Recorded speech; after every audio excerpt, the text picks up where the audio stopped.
Hey everyone, ready for another deep dive? This time we're tackling Napoleon in Egypt.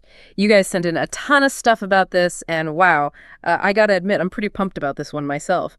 Pyramids, ancient secrets, and a story that goes way beyond just like your typical battles and conquests. Yeah, it's really just when you dig into Napoleon's vision for Egypt, it wasn't just about like grabbing land, right? Yeah. He saw this as like a way to take on the British Empire head on, really challenge their power. Oh, yeah, for sure. And some of the sources you sent in really like went deep on that, cutting off those trade routes to India, messing with their whole hold on, like the East. That was a seriously bold move, even for Napoleon. But here's a question that's been bugging me. Why bring all those scientists and artists along? Over 150 of them, right? I mean, that wasn't exactly normal for military campaigns back then. That's one of the things that makes this whole expedition so unique. Some historians think it was like a PR move, Make Napoleon look all enlightened in culture, not just some power-hungry general. Yeah. So a bit of propaganda mixed in with maybe some genuine curiosity about ancient Egypt, huh? Makes you wonder what those folks were thinking, sailing off to this mysterious land. Can you imagine that scene, though? 300 ships, 35,000 troops, this whole crew of intellectuals all heading out from France. Must have been an incredible sight. You mentioned in your notes how you were really into the journey itself. It wasn't exactly smooth sailing all the way there, was it? Oh, not at all. They were constantly dodging the British Navy. And you could already see Napoleon's strategic genius at work. The way he snatched up Malta, total power move securing that spot in the Mediterranean. And of course, all this leads up to that big showdown at sea, right? The Battle of the Nile. All your sources were saying how that was like the turning point. Oh, absolutely. That defeat, courtesy of the legendary British Admiral Horatio Nelson, it was brutal for the French. Stranded Napoleon's army in Egypt, no supplies, no reinforcements, changed the whole game, yeah. But before that disaster, there was this moment, that's just like epic. The Battle of the Pyramids? Right. Those French troops in their square formations, facing off against the Mamluk cavalry, with the pyramids just there, looming over it all. Okay, hold on. For those of us who aren't like military experts, could you explain some of that? What's so special about those square formations? And who are the Mamluks anyway? Right. So the Mamluks, they were this powerful military force ruling Egypt at the time. Known for their cavalry, super skilled, those charges were terrifying. The square formation, that was Napoleon's countermove. His infantry could basically maximize their firepower, like a tightly packed square, bayonets out, artillery at the corners, ready to blast. So it was like turning defense into offense. Pretty smart. Totally. And it worked. The French won at the pyramids, locked down control of Lower Egypt. And I can just picture Napoleon there, surrounded by those ancient wonders, delivering that famous line, "Soldiers, from the heights of these pyramids, 40 centuries look down upon you." Chills, right. Yeah. Like this incredible mix of victory and the weight of history all at once. But of course, things were about to change drastically. And this is where things get juicy. The Battle of the Nile, just weeks after that win at the pyramids, totally flips the script. Suddenly, Napoleon's plan is in trouble, army's trapped, and the whole campaign gets way more complicated. Exactly. And it's with all this military stuff going on that another side of the story starts to unfold. This one might be even more impactful in the long run. The scientific and cultural mission. Ooh, and that's where we'll pick up next time. We're going to dig into all those incredible discoveries, the Rosetta Stone, the whole deal, see how this expedition changed our understanding of ancient Egypt forever. Back again for more on Napoleon and Egypt. It's kind of wild how, even though his big plan to take down the British Empire in the East totally hit a wall, the impact of this whole thing on our understanding of ancient Egypt, huge. Absolutely huge. So true. It's like this ripple effect. And speaking of ripples, you had a bunch of stuff in your notes about Egyptomania. Sounds like this campaign really kicked off a craze for all things ancient Egypt, huh? Oh yeah, big time. Think about it. Europe in the early 1800s, all these discoveries coming out of Egypt, plus these crazy stories about Napoleon's adventures. It just captured everyone's imagination. Suddenly, pyramids, hieroglyphs, sphinxes, everyone was obsessed.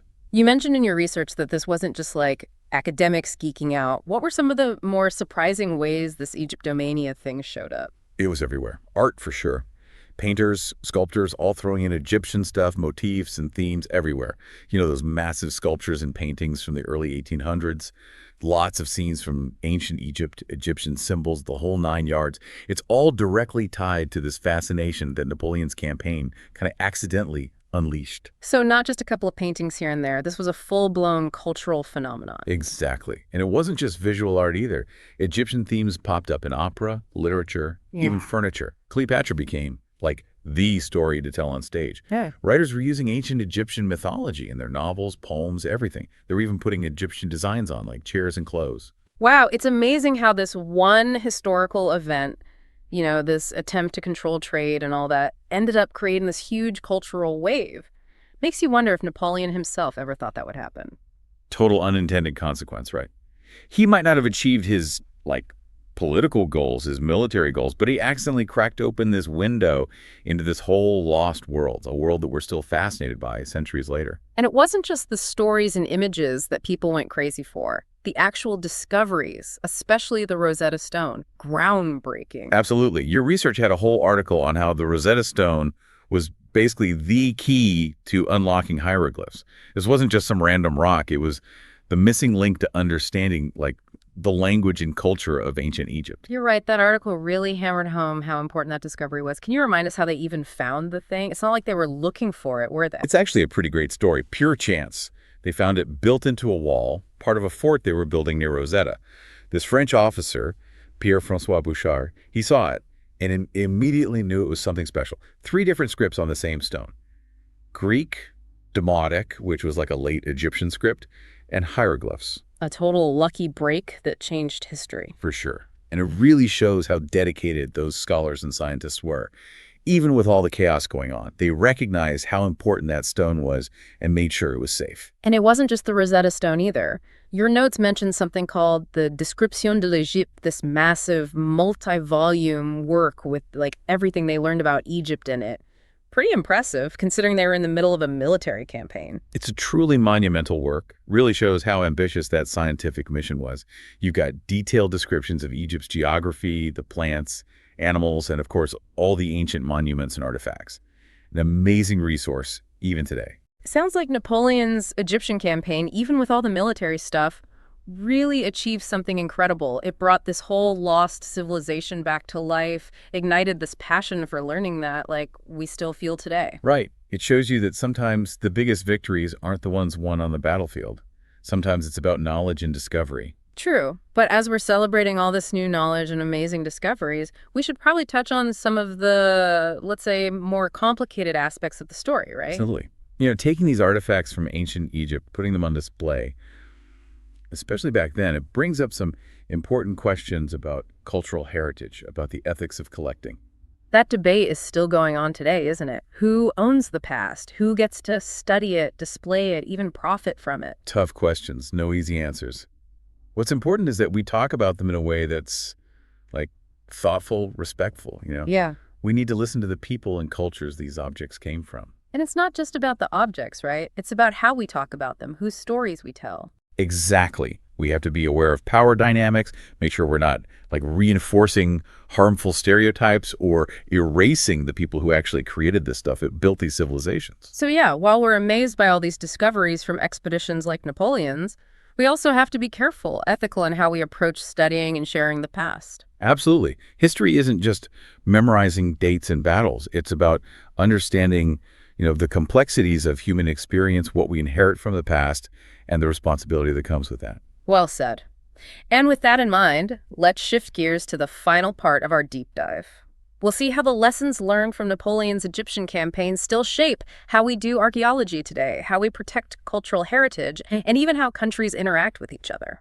And we're back for the final stretch of our Napoleon in Egypt deep dive. It's crazy how much we've unpacked already, right? From military stuff to Egyptomania, even some pretty heavy ethical questions about, cultural heritage and all that. Yeah, it really shows how one event in history can have these ripple effects that just keep going, impacting art, architecture, even how countries deal with each other today. Exactly. And for this last part, we're going to zoom in on something you were really curious about. How the lessons from this whole campaign, the good and the bad, are still shaping our world. Specifically, your sources were talking a lot about archaeology and how we try to protect these important sites. One of the biggest things that came out of Napoleon's expedition was how it pushed archaeology to become like a real scientific field. Remember, he didn't just bring soldiers, he brought this whole team of scientists and scholars. The way they went about studying and documenting everything, it set the standard for how we do archaeology today. You're talking about the Description d'Egypte, right? That Right. giant collection of knowledge, all those volumes and volumes of stuff. Yep. It wasn't just about grabbing cool artifacts. It was about carefully recording everything, analyzing it, really trying to understand the context of these ancient wonders. That helped shift archaeology away from like treasure hunting to a more scientific and ethical approach. And being ethical is super important these days, right? Especially when it comes to like taking care of these ancient places. Oh, for sure. You've got looting, conflicts, even climate change threatening these sites all over the world. So yeah, responsible preservation is more important now than ever. And honestly, a lot of what we learned from Napoleon's campaign, both the good and the bad, has shaped how we try to protect cultural heritage globally. One of your sources specifically mentioned UNESCO's World Heritage Program, kind of a wild legacy for a military campaign that ultimately, didn't really achieve its main goal. It's pretty amazing. All that work those early Egyptologists did, it really laid the foundation for how we protect and preserve our shared history today. They got the importance of context, documentation, working together internationally, all principles that are still key in archaeology and cultural heritage work today. Makes you realize that history isn't just about the past, right? It's about understanding the choices people made back then and how they still affect us today. Exactly. And Napoleon's campaign is like a perfect example. Ambition, discovery, unintended consequences, the whole deal. And it still makes us think about our relationship with the past, what we inherit from it and what we're responsible for. It's been quite a journey, digging into all the layers of this story. We saw how Napoleon's thirst for power accidentally sparked this global obsession with ancient Egypt, totally changed how we do archaeology, and ultimately made us more aware of how important it is to protect our shared cultural heritage. And who knows what other secrets are still out there, waiting to be discovered, right? As we keep learning and studying this fascinating part of history. Well, to everyone listening, if this deep dive sparked your curiosity, don't stop here. There's a whole world of knowledge out there just waiting to be explored, so go out there and keep discovering. Happy exploring.